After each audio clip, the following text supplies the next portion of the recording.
আসসালামু আলাইকুম। নিয়ে আসলাম আজকে শাক ভাজির রান্না। এটা হলো আমি ভিডিওটা করা হয়নি সেদ্ধটা। আমি ডাঁটা শাক সেদ্ধ করে নিয়েছি, সাথে কাঁচামরিচ দিয়েছি। একটা শুকনো মরিচ নিয়ে নিলাম।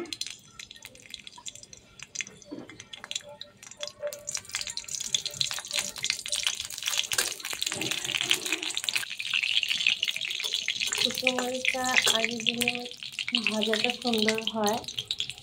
আর সাথে দিয়ে দিলাম রসুন কুচি,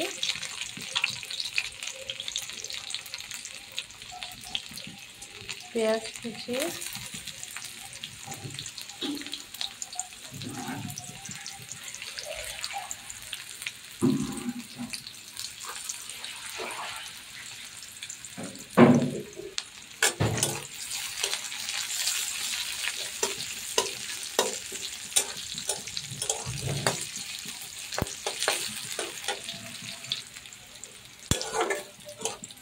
পেঁয়াজগুলো যখন বাদামি হয়ে আসবে তখন আমি শাকগুলো দিয়ে দিব।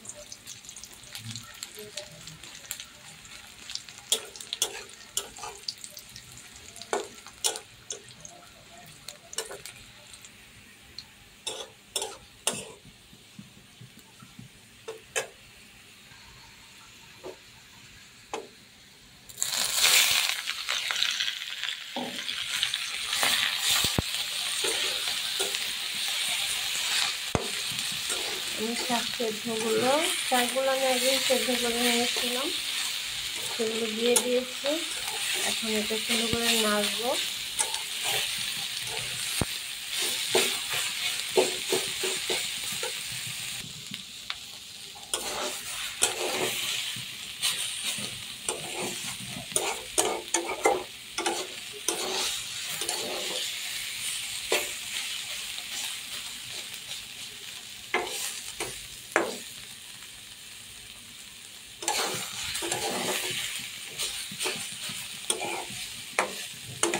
শাক ভাজি হয়ে গিয়েছে। যারা নতুন রান্না শিখছেন বা শিখতে চাচ্ছেন, আমার পেজটি ফলো করবেন, লাকি জান্নাত আমার ফেসবুক আইডি। আর রওহা টিভি হলো আমার ইউটিউব চ্যানেলে। যারা নতুন রান্না শিখতে যাচ্ছেন আর রান্না করতে চাচ্ছেন তাদের জন্য। কে কোথা থেকে দেখছেন, রান্নাটা কেমন হয়েছে, ভুল আছে কিনা সেগুলো আমাকে একটু বলবেন। আর রান্না করে টেস্ট করে আমাকে জানাবেন যে কেমন লাগলো। ভালো থাকবেন সবাই। আসসালামু আলাইকুম।